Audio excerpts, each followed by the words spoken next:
salon. Salon time. Today is pamper day. Pero naka-tricycle kami kasi nakakamiss yung tricycle. Do you like tricycle? Yeah. My face is so big. I can see alam mo ito. Yeah. I look like an alien.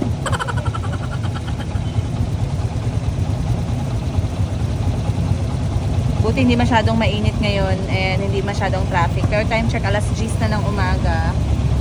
Sana hindi busy sa salon para hindi kami magpila ng matagal. Pag busy, mamaya na lang, babalik na lang kami. Kasi sayang naman yung oras na pag-aantay namin.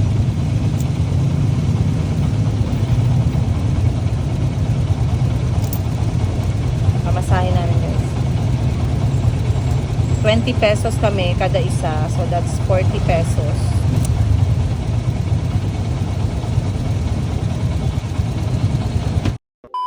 Guys, andito na kami ngayon sa Hime. Ayan si Kuya Kyle, start na siya ng pamper. Yan nyo guys, nasad ako kasi sa sobrang training ni Kuya Kyle sa soccer. Nag-dry na yung kanyang knees at meron na siyang dry skin. So ang gagawin ko, bibili ako ng scrub mamaya. And then ako na lang titira nito sa bahay guys. Isa-scrub natin, exfoliate natin, then lagyan natin ng Vaseline. Ibabad natin ng mga 2 years. Kasi tingnan nyo guys, sobrang dry. So right now, sa foot spa, nag-apply na sila ng parang cream to lighten the skin and then they will clean up the nails properly. I-scrub nila yung mga dead skin sa kanyang paa. Kasi yung paa talaga ni Kuya Kahil ang pagod na pagod guys. Kaya kapag pumupunta siya, yung pinapagawa ko talaga, number 1, therapeutic massage. Number 2, foot spa. Number 3, hair spa. Number 4, dentist. Mga ganun ang ginagawa ko. So this time, last time umuwi siya, nag-spend ako sa laruan. Pero ngayon hindi ako mag-i-spend sa laruan guys. Mag-i-spend ako sa welfare ng anak ko. And then entertainment by traveling lang, local. So maghahanap kami ng pupuntahan namin ng mga local lang kasama yung mga kapatid niya para ma-enjoy naman nila yung summer. Pero for now, let's do relaxation muna and preparation for the wedding. Kasi alam nyo naman, minsan lang ikasal yung mga tao sa mundo. So ako dito, wala lang, tamang tagabayad ng bills.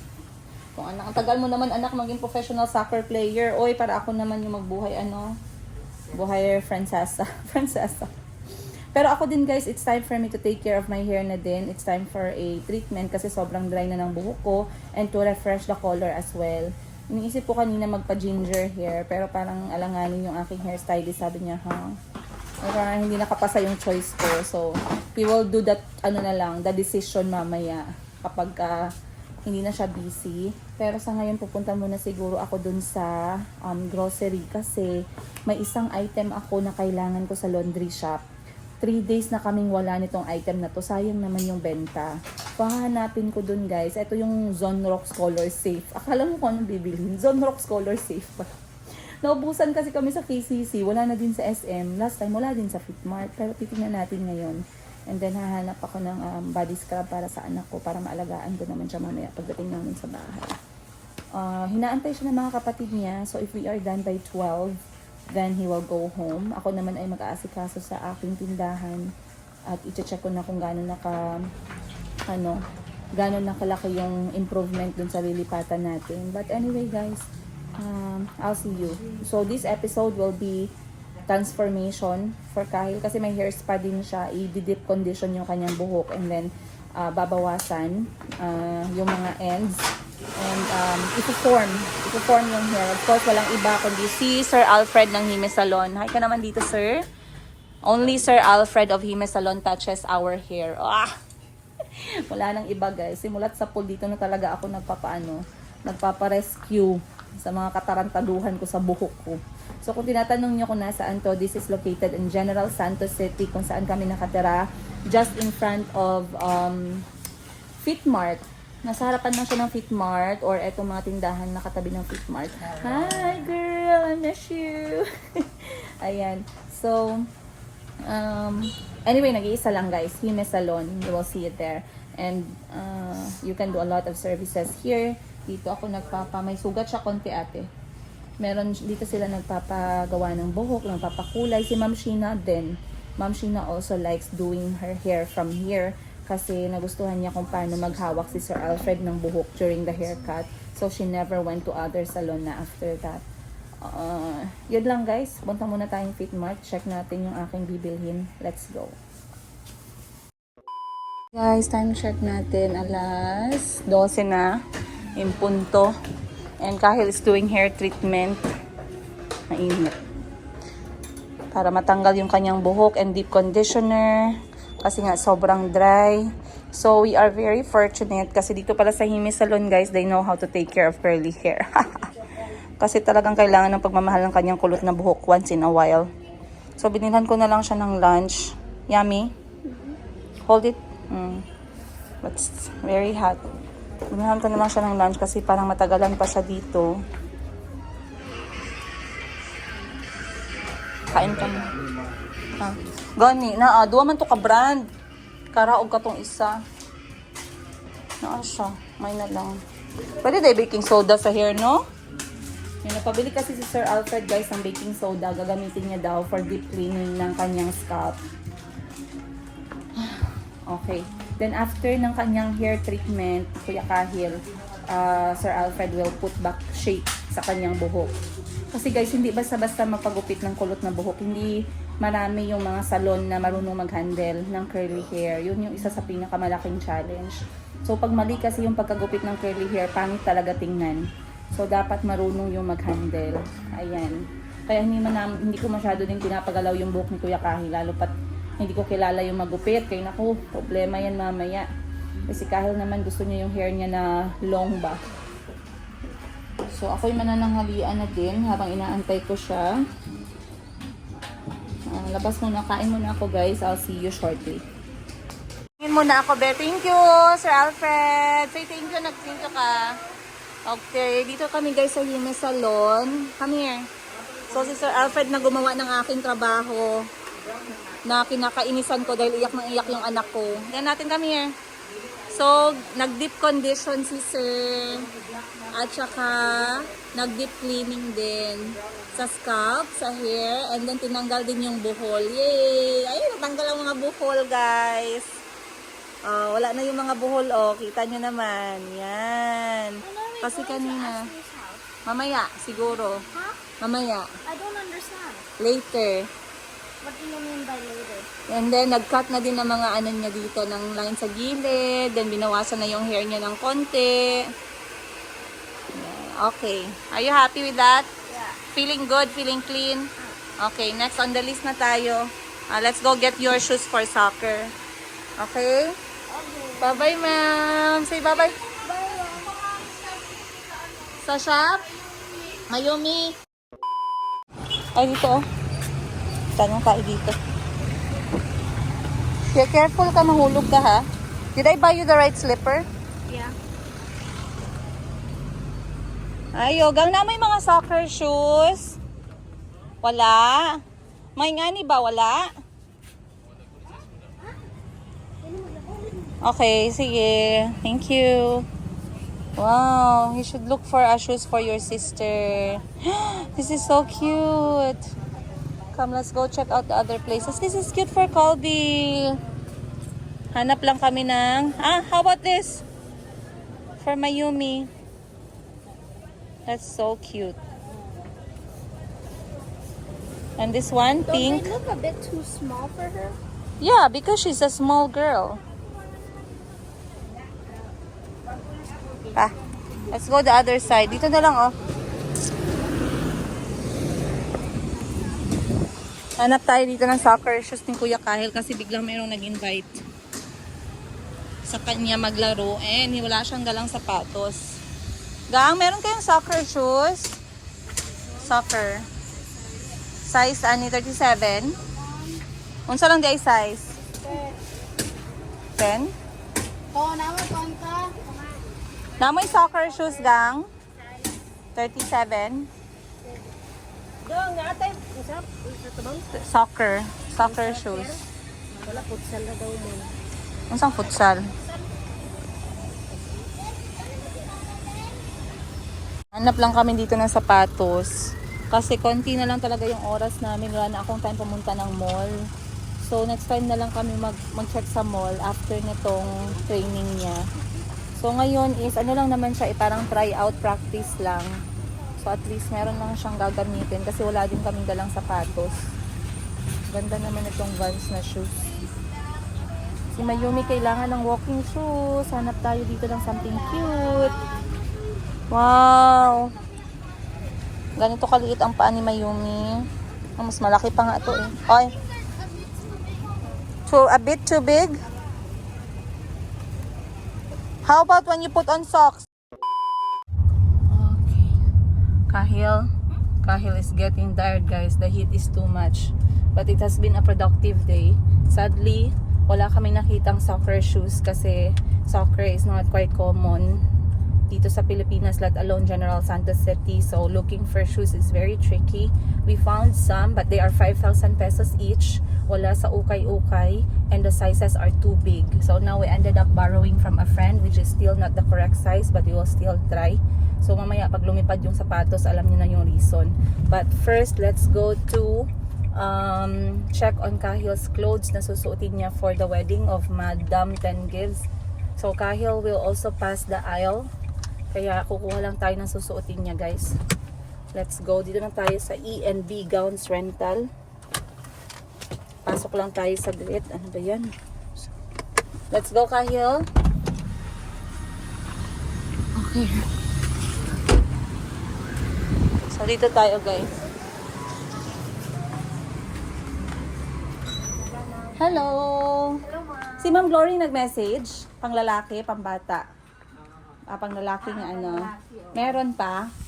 Atong ano rin, For para him. sa yung mirror, di ba? Dili. Sa another one. 12 years old. Oo. Yes. Kasi part niya sa ano, ma'am? Mag-ano lang siya. Sukat. Mag-guide lang siya sa ano. Sa katong bearer. Kay Jericho. So siya mauna. ano lang man nila, ma'am? Black pants and white long sleeve suspender and bow tie. Asa dito ang mag-ano, terracotta.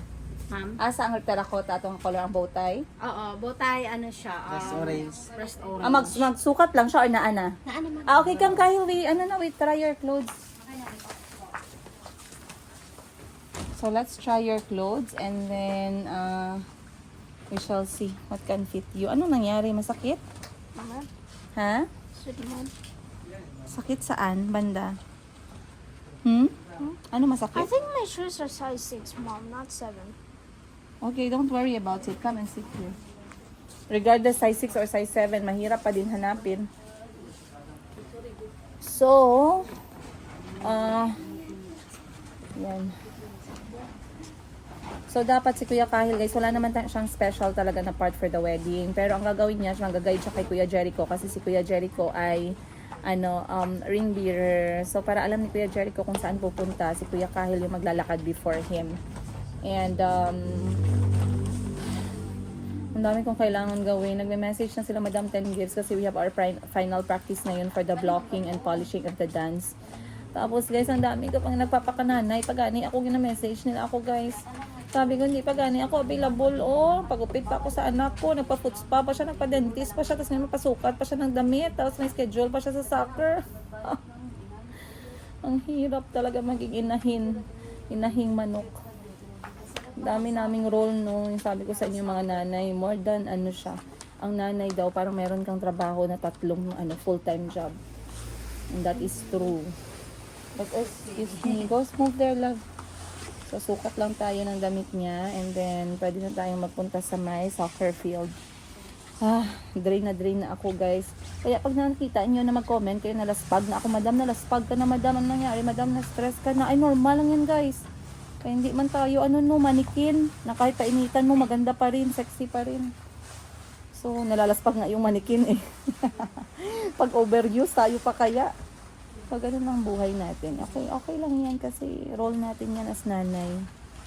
Yung si Kuya Kahil nga, pagod na. Wake up, you still have a training. Very nice gown. Kaganda ng mga gown dito, guys, oh. E&B Gown Rental. Wow! Etong green din. Very pretty. Hindi siya mabigat, ma'am, yung green? Okay, you go and try that one. Parang maliit yan siya ba? Maliit. Oo. Maliit yan ba? Oh, mababa ang dito, oh. Isa lang ka. Ano yan? Oo, like, bigay mo yung 20 lang ga. Let's do 20. Stand up, please. Why? We are going to... How can I finish this? Tapos ano pa? Taas din siya sa ano. For debut yan siya, ma'am. Pwede, yes po.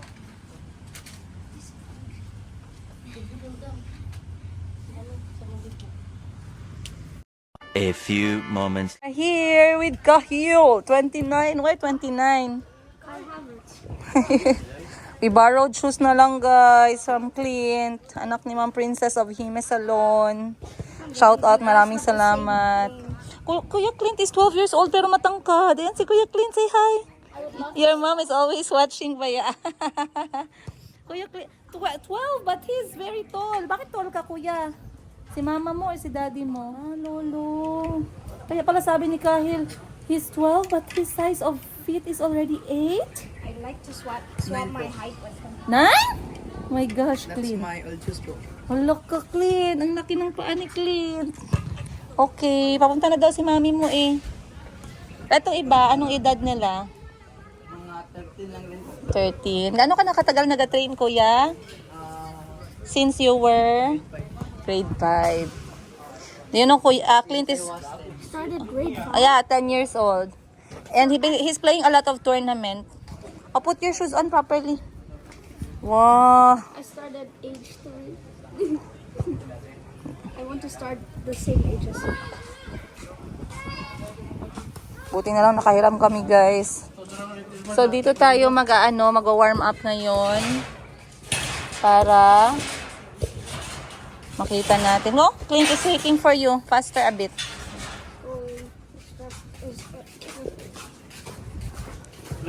Wala pong sa... Blade ba ito?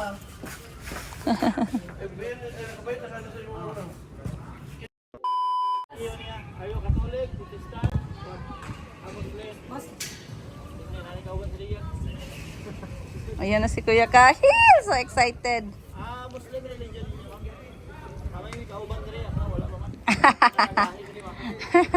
Excited kay siya ganina pa kunya gina-remind. Tara na. Ayan na si Ma'am Princess. Oh, from the business to stage mom. Magkatulad talaga kami. Yun ang stage niya. Dito yung stage ko. Baka tayo lang yung maingay ba? Dapat, di ba? Guys, ayan na si Kyle. First time niya mag-join ng bigger group dito sa Philippines. Finally, merong opportunity, of course, na share si Ma'am Princess. Dinala ko agad yung anak ko. So, as you can see, guys. Ma'am, edad ani nila? Dagko man kayo? 17 mix, 13. Wow, oo.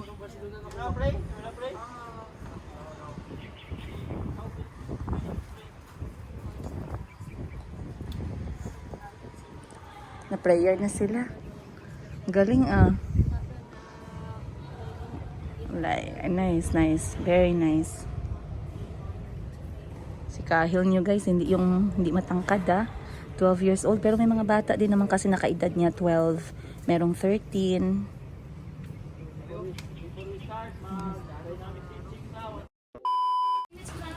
Okay guys, first 10 minutes of their training. Ngayon kasi agility training sila and endurance. So mamaya pa sila maglalaro ng bola, but so far so good. The Filipino kids are very loving, friendly, and welcoming by the way. Isa yan sa mga traits nating mga Pinoy na sa character natin. We are welcoming, we are very friendly. And that's the reason why a lot of foreigners are really visiting Philippines. And they always like to, to come back dahil sa ganong klaseng ugali. So silipin natin si Kuya Kahil dito ngayon. Right now, ang daming bata guys. And they are big. Ayan, yan si Kuya Kahil. Saan na siya nag-train? Ha? Sa Thailand. Thailand. Oo, nagbakasyon lang siya for summer. Pero balik kay Thailand ba? Oo, in 2 months time. Ayan na siya. Go Kuya Kahil. You're good? You good? Your water is with me. Go Kahil! 29! So, the kids are very welcoming. Tatawanan sila kasi daw, nag-iisip daw sila kung anong English bago sila makipag-usap. And kahit hindi pa marunong mag-Tagalog, we are still training him how to speak Tagalog. I'm trying to, but every time, at least ngayon kasi, medyo comfortable na ako sa pagtatagalog kay Kulot at saka kay Chico. So I do Tagalog most of the time na hindi ko namamalayan kasi nga, parang nasanay na ako dati, parang ang weird. Parang ang weird makipag-usap ng Tagalog sa kanilang dalawa. Pero, lately, mas nagiging sanay na ako. So, pag kinakausap ko sila sa loob ng sasakyan or sa bahay, meron na talagang halong Tagalog. Si Kahil kasi medyo weird pa. So, tinatry ko na isingit yung Tagalog here and there. And sana, next time, mas better na. I know it's better to talk to them in Tagalog kahit na wala silang naiintindihan kaysa sa turuan ko sila ng word per word or sentence per sentence. Ayun. So, akala ko guys, kanina pag-mention ko sa kanya na dadalhin ko siya, bigla siya na-excite. So akala ko ayaw niya muna mag-train, gusto niya muna magpahinga. Pero bigla siya na-excite. Parang natanong, mama, anong oras tayo pupunta? Kasi nga, he's gonna meet new friends, he's gonna play with kids his age, he's gonna be in a new environment. And of course, he can use the skill that he was training for in Thailand. So ngayon, medyo napagod na siya. Ako hindi ko kaya to. Siguro mga after 2 minutes nito, collapse na ako guys. Endurance test ba naman? So I really enjoy watching kids na dito nakafocus sa sports, no? Kesa yung mga bata na lagi na lang nagsa-screen time. So saan na ba siya? Ayun na siya guys. Let me take a video of him. Let me try to focus. Ayan. So hiniram lang namin yung sapatos and dinalhan na lang siya ng 2 medyas para hindi naman matanggal yung kanyang shoes.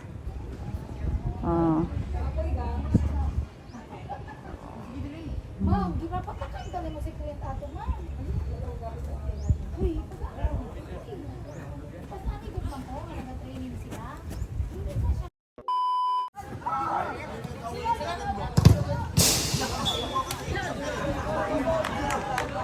Okay, after 30-45 minutes, it's Kahil's turn to play with the rest of the kids, guys. So at least hindi naman siya timid, no? Na hindi siya nakikisali. Medyo nahihirapan lang talaga siya kasi hindi nga siya nakakapagsalita, nakakapag-intindi ng Tagalog. Pero at least he's trying his best. Ayan, good job.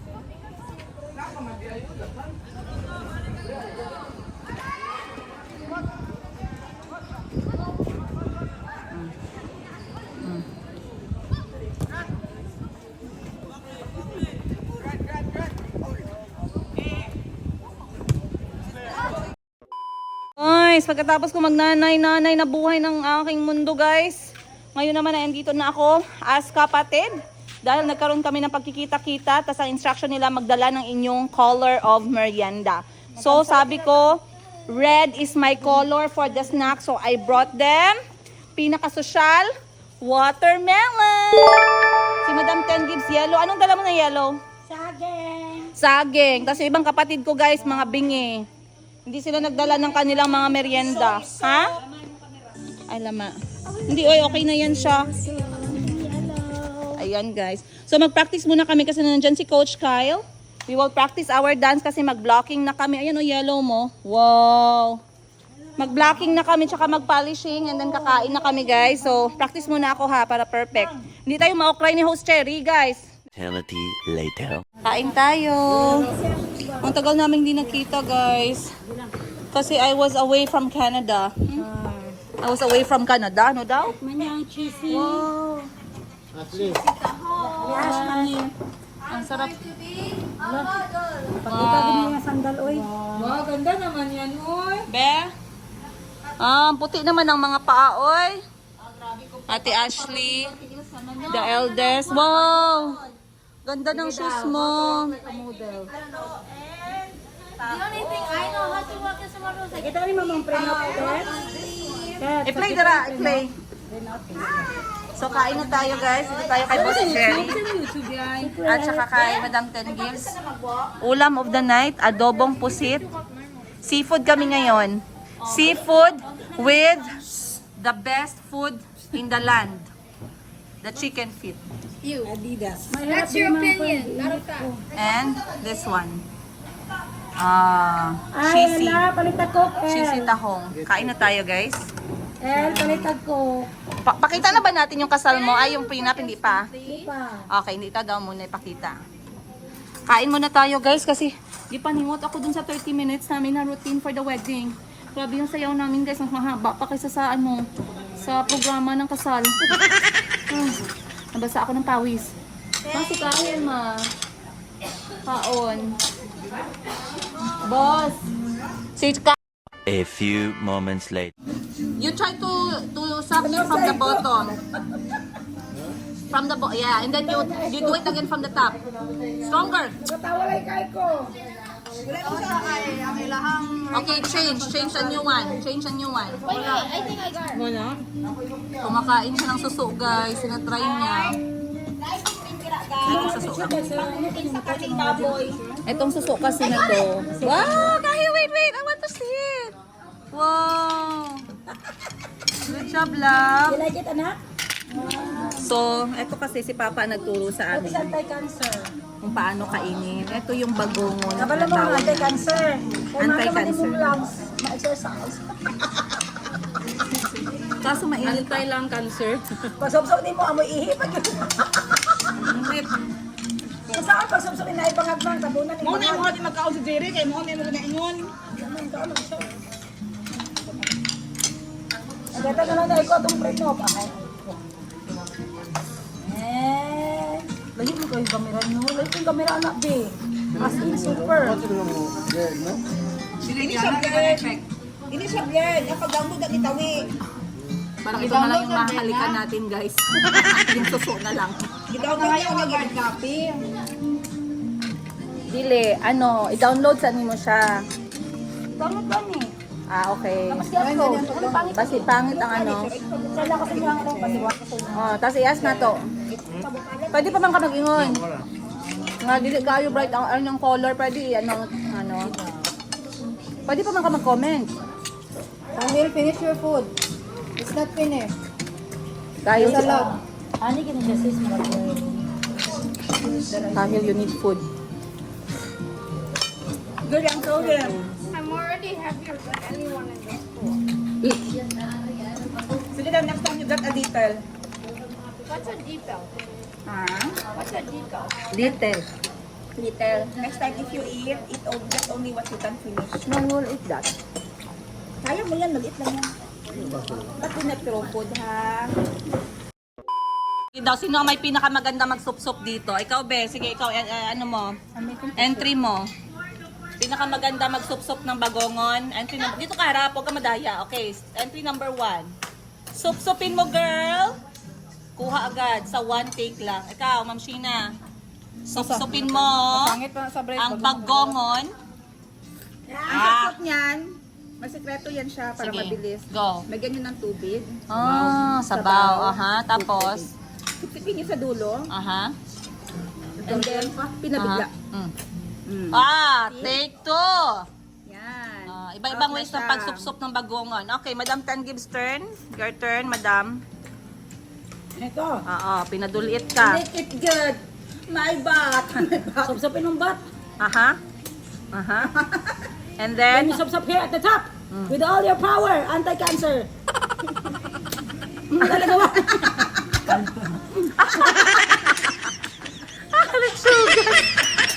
and last one, si Madam Tets.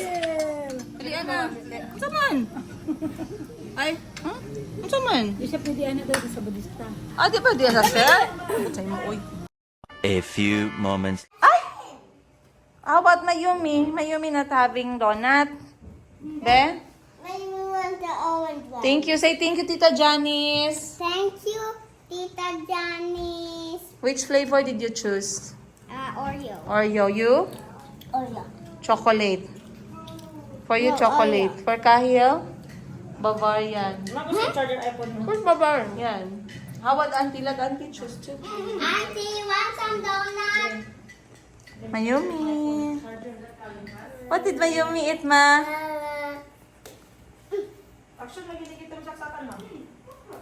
Wala Okay lang na siya.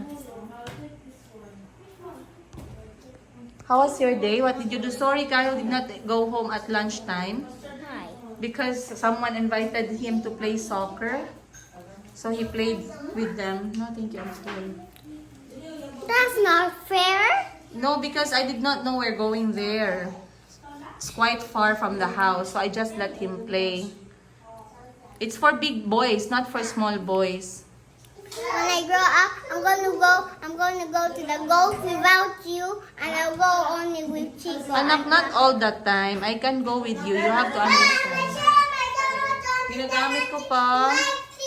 Auntie likes it? Yeah, she likes my donut. She did. What did she? Yeah, this one. She did not say She did not say like that. Yeah, she liked it. What did she bite? How big? Did she bite big? I'm gonna tell you. Yeah.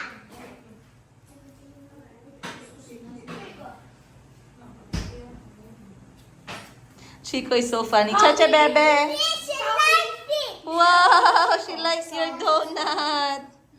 Sobrang proud. How about Chico Calvi's donut? Did she like? She did not like? Ay nako, kayo talaga. I'm good at math, so I'm gonna divide it into 6. Mhm, For show me, me. Calvi Chico, me, Calvi Chico. Kahil, you already ate a full one. That's easy. That's enough sweets, Kahil. Put in the fridge na. And a break for him. Itong nga anak kong to talaga. Dumating kasi yung friend ko. Auntie, did you see the remote? Dumating kasi yung friend ko. Nagpadala siya ng Dunkin' Donut para sa mga bata. So, pinakain mo muna sila ng donut. Pasalubong naman yun para sa kanila. Hola! Say, Yoya! Say Yoya! Purple, ma'am. Purple. Purple. Thank you, Auntie. Lagi si Tuto, nakuhaan niya lagi ni picture game. Na. Give mama. Uy! Mayumi! Luyo sa Mayumi, ay. Lagi ni. Bye-bye. No, ay, alam mo na.